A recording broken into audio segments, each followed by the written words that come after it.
shines bright.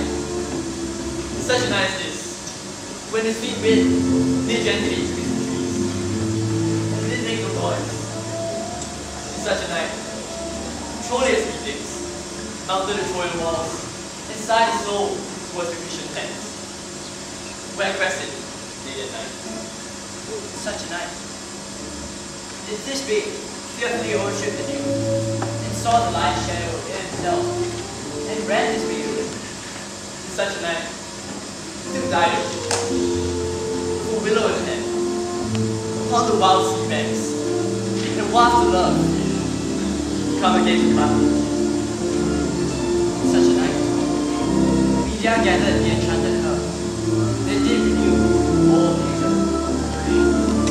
Such a night, John, you take the main Jessica, still from the wealthy Jew, and run from Cape Town, as far as Kenya.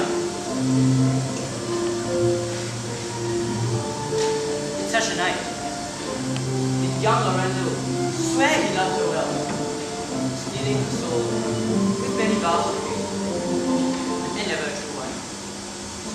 Such a night, the pretty Jessica, like a little shoe, slander her love, and he forgiving her. I would outnight you, if nobody found me. But how? I hear the flutters of a bird. Who comes so fast in the silence of the night? A friend. A friend? What friend? Your name, I pray you, friend. Stefano is my name, and I bring word. Brings thou any word of my master's trial? Pardon me. My mistress will, before the break of day, be here in Kenya. She doth stray about by holy crosses, where she prays for happy wedlock hours. But pray you, has my master not returned? He is not. Nor have not heard of him. 'Tis a true pity, Signor Antonio. His ship miscarried, and his life forfeit, unto the vile hands of Shano the Jew. Gratiano and my master are sped to his aid with shillings from dear Portia. Was she empowered to hurry thither, she rejoiced to partake in their quest. 'Tis sad, such the Linus's place in life. Sola! Sola! Whoa! Sola! Sola! Who calls? Sola! Master Renzo, Sola, Sola. Leave hollow it, man! Here! Sola. Where? Here! Tell him there's a postcard for my master with his horn full of good news. My master will be here in the morning.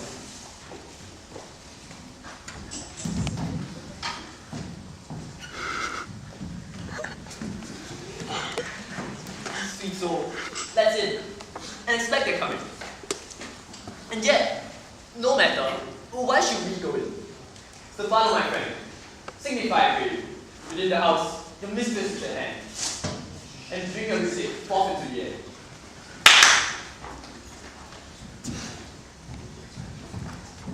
The sweetest touches, here's your mistress here, and bring her home with music.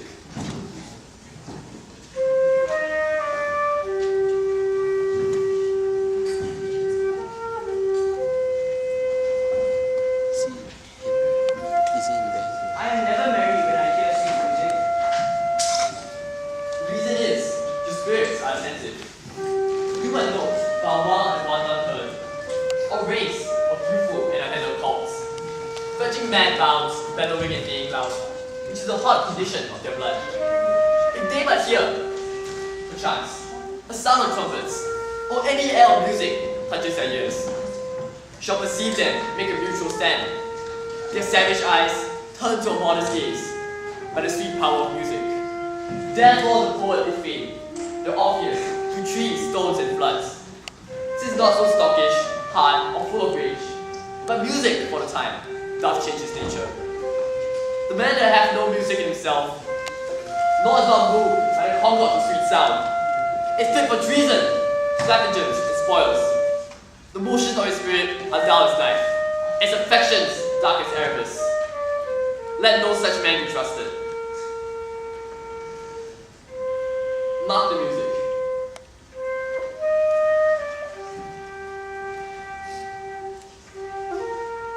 And so this crisis has come to a close. Isn't the time return of our husband? For a husband shall not know how to leave it did bring Sir Antonio back home safe. They would think us well rewarded indeed, and there's the credit for this happy end. But we have their rings yet, and we shall have old swearing that they did give their rings to men, and we will all face them and swear them too. That night we see burning in my hall. How far that little candle drove its beams, Marissa? Shines a good deed in a naughty wall. When the moon shone, you did not see the candle. Yes, so that the greater glory did the less. A substitute shines as brightly as a king unto the king divine, and then his gate empties itself, like an inland brook, into the main waters. Hark, music. It is your music, madam, of the house. Methinks nothing seems as good without respect. Methinks it sounds much sweeter than writing. Silence bestows a virtue on it, madam. The crow does sing as sweetly as the lark, if neither are attended. And I think if the nightingale would sing by day, when every goose is cackling, she would sound no better a musician than the wren. Peace, for the moon sleeps at demure, and shall not be awakened. That is the voice, or I might perceive, of Portia. Yes, he knows me like the blind man knows the cuckoo. But a bad voice. Dear lady, welcome home. Yes, we have been praying for our husband's house, and their speed, we hope, for the better of our words. Now do you return? No, they are not. But there is come a messenger before them, to signify their arrival. Go then, Nerissa, go back into the house and tell all servants not to speak a word of our absence. Nor you, Lorenzo, nor you, Jessica.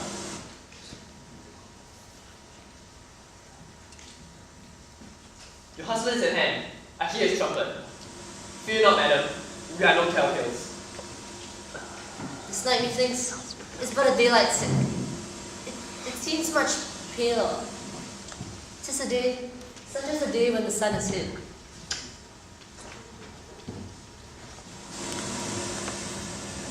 You shall dare within antipodes, if you should walk in absence of the sun. Let me give light, but let me not be light. For a light wife doth make a heavy husband, and never be that sorry for me. But God's all, you are welcome home, my lord. I thank you, madam. You welcome to my friend. This is Antonio, to whom I am so infinitely bound. And you should still be bound, because as I have heard, he was much bound to you. No more than I'm well acquainted of. No, dear sir, you are very welcome to our house, and it must appear in much more ways than words. Therefore I scared this breathing clumsy. By on the moon, I swear you did me wrong. In faith, I gave it to the judge's club. Well, he would jump the head on my part, since you do take it too much. Melt at heart. A quarrel? Oh, already? Oh, what's the matter? About the hoop of gold, a paltry ring that she did give me, whose posy was for all the world, like cutlass poetry upon the mind. Love me and leave me. What talk you of the posy or the value? You swore to me when I did give it to you, that you would wear it till your hour of death, and it should lie with you in your grave. Though not for me, and yet for your vehement oath. You should have been respective and have kept it. Gave it a judge's clerk. No, God's my judge. And the clerk will never wear hair on his face that had it. He will, and if he lives to be alive. Aye, if a lioness live until he be a lion. Now by this hand, I give it to a child, a kind of cup, a little scrub cup, no higher than myself. The judge's cup, a printing cup that packed it as a food, and I, for my heart, could not deny it. You were to blame. I must be plain with you, Cristiano. To part with your wife's first gift so easily. Now that ring was stuck upon your finger an oath, and thus riveted upon your flesh with faith. Now I gave my own husband a ring, and made him swear never to leave it, and here he stands. And I dare be sworn that he would never leave the ring, nor pluck it from his finger for all the wealth that the world masters. Now in faith, Cristiano, I think you give your wife too unkind a cause of grief, and turn to me I should be mad at it.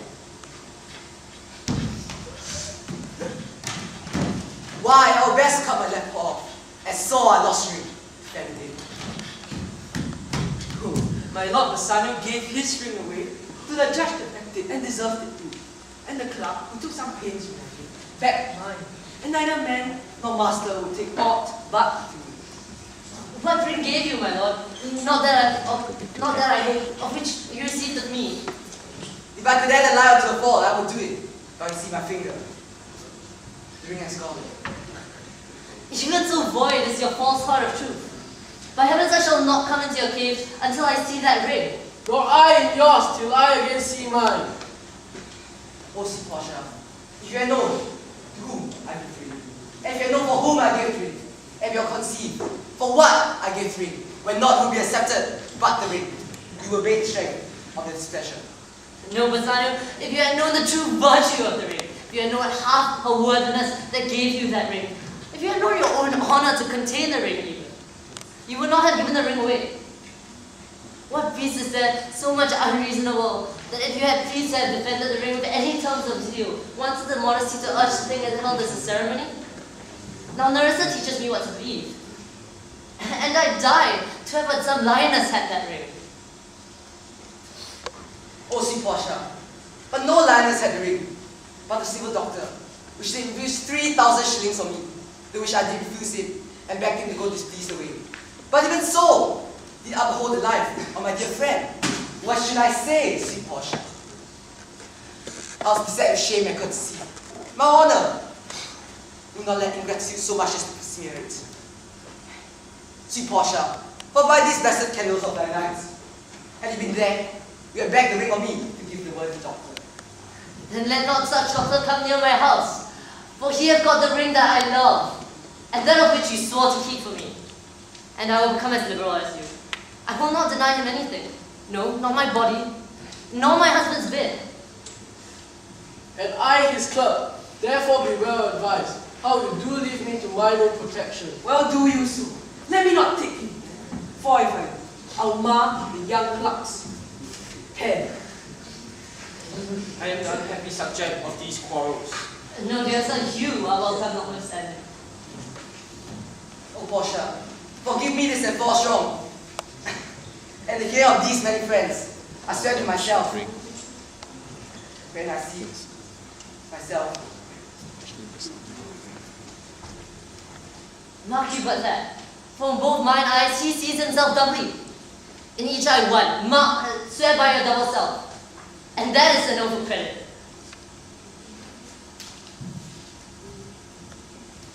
May you but hear me. Pardon this fault. And by my soul I swear, I shall never more break an oath with thee. I once did lend my body for his wealth, which, but for him that had your husband's ring, had quite miscarried. I dare be bound again, my soul upon you forfeit, that your Lord will never more break faith your bargain. Yes, then you shall be his surety. Give him this ring, and bid him keep it better than the other. Here, Lord Bassanio, swear to keep this ring. By heaven, it's the same as I gave the doctor. Yes, and here you must pardon me, Bassanio. For by that ring, I lay with the doctor. And pardon me, my gentle Rashano, for the same scrub cup in lieu of this last night. The doctor's clerk did lie with me. Why? Is this the mending of highways in summer, where the ways are fair enough?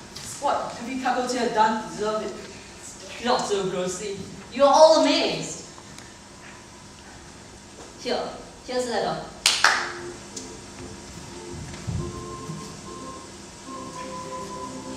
Read it at your leisure. Then you shall find that Portia was the doctor, and Nerissa a clerk. And Lorenzo here shall witness the fact that we left as soon as we set forth, and even now returned, we have not set foot in my new house. Now you are very welcome, Antonio, but we have even greater news for you yet. Unseal this immediately. And there you shall find that 3 of your argosies have returned to harbour richly suddenly. And you will not know by what strange circumstance I chanced upon this letter. I hear. Were you the doctor? And I knew not. else to make me come. Aye, but the club had never means to do it. Until he live, until he be a lion. Oh, sweet Portia, sweet doctor, you shall be my wife. When I'm absent, then be my bedfellow. Sweet lady, you have given me life and living, for here I have read for certain that my ships are safely come to Rome. Come now, Lorenzo, we have good news for you too. Nerissa? Aye, and I'll give them him without a fee. To him and Jessica, a special deed of gift from the wealthy Jew, of all he dies possessed of. Dear lady, you drop manna in the ways of starved people. Yes, and I'm not quite sure that we are all satisfied with the events at full. Now let us go in and charge ourselves upon the interrogatories, and we will answer all things faithfully. The first interrogatory that my dear Nerissa shall be sworn in is whether the next day she had run away, or to go to bed now, being 2 hours today. Well, if the day were to come, I will wish it dark, to be couching with the doctor's club. While I live, I'll fear no other thing, so sore as keeping safe my wife.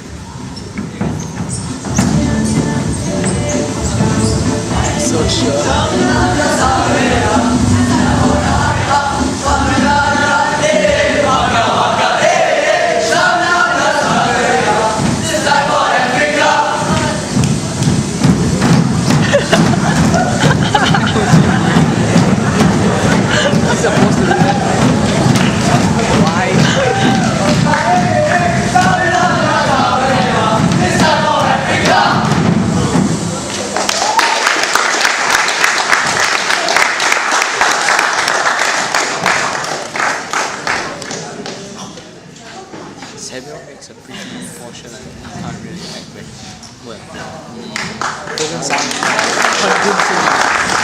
Doesn't sound convincing. A lot of discrepancies here and there, the way he talks. What's Isaac to? What's Isaac to? Isaac will.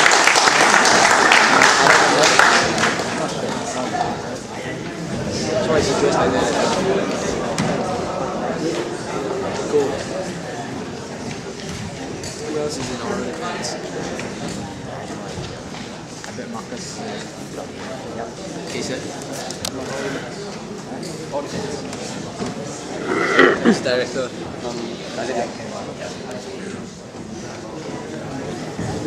Oh, Tony Williams. See, I guess 3 out of 4. I mean, I guess 3 out of 4. Wow! Beautiful. Right. So thank you, ladies and gentlemen, for being a wonderful audience. And we really hope you enjoy our production as much as you enjoy putting it together for all of you. So, I'm Kason, and I acted as Lorenzo in the play. This is Isaac, our director, Marcus, our scriptwriter, and Karen, also a scriptwriter. So together, we form the all defense team. So, in creating Pride, we have to understand Act 5. Within the context of the merchant of Venice. So at first sight, Act 5 seems a lot like a superficial act, with its only purpose being that of tying up the loose ends of the play. But upon closer analysis, Act 5 serves as a resolution, and more importantly, a culmination of the entire play. Essentially, this means that our creative vision has encapsulated the full richness of the play, both the sense of it being a light-hearted comedy and the sense of it being a centrally thematic play. In the original text, characters are Venetian men with subtle animalistic characteristics. And as they unmask their dark side, whether it is Shylock's greed or Bassanio's bigotry, they display a side of them that is driven by self-interest, and a side that is animalistic by nature, a side that men often excuse themselves of. Inherent within Act 5 itself, even the supposedly good characters in the play come into question as they rejoice over the destroyer of Shylock, parallel to how it is how it is an animal's nature to exclude those who are superficially different, making the audience wonder if they are any better than Shylock's hunger for wealth and his thirst for revenge. Even more ironically, all this happens in an act which was meant to be about love rather than prejudice and cruel destruction. Inevitably, this is even the most human concepts can be tempered by animalistic instinct that drives our quest for self-interest. Painting characters as animals best brings about this recurring theme of man's weakness, as the audience can see the animalistic side of every character in the most visceral manner. A physical manifestation of pride and power, the mane. Whether it is the mane, feathers, or barbaric tribesmen, we see the animalistic instinct that is present in all men. Building our characters around animals also gives us the springboard to bring out the central idea of role reversal within pride. Witness when Portia and Nerissa tricked their husbands into believing that their failure to keep the rings led to their wife's infidelity. Role reversal along gender lines is, in fact, one of the core ideas within Act 5 itself. Here, Portia and Nerissa assert control over their situation and authority over their husbands, completely defeating traditional notions of male dominance. As Portia and Nerissa outwit their husbands and even insinuate that they have slept with other men to get back the ring, they evidently have the upper hand. To this end, the theme of role reversal culminates into female empowerment in Act 5. And transposing this idea into our play, we decided that the best way to highlight this was by showing the transfer of the mane from the male characters to the female characters by the end of the play. Symbolizing pride and power, the quintessential feature of the mane accentuates the pride and dignity that each man holds himself to. Thank you. Are there any questions from the audience or the judges?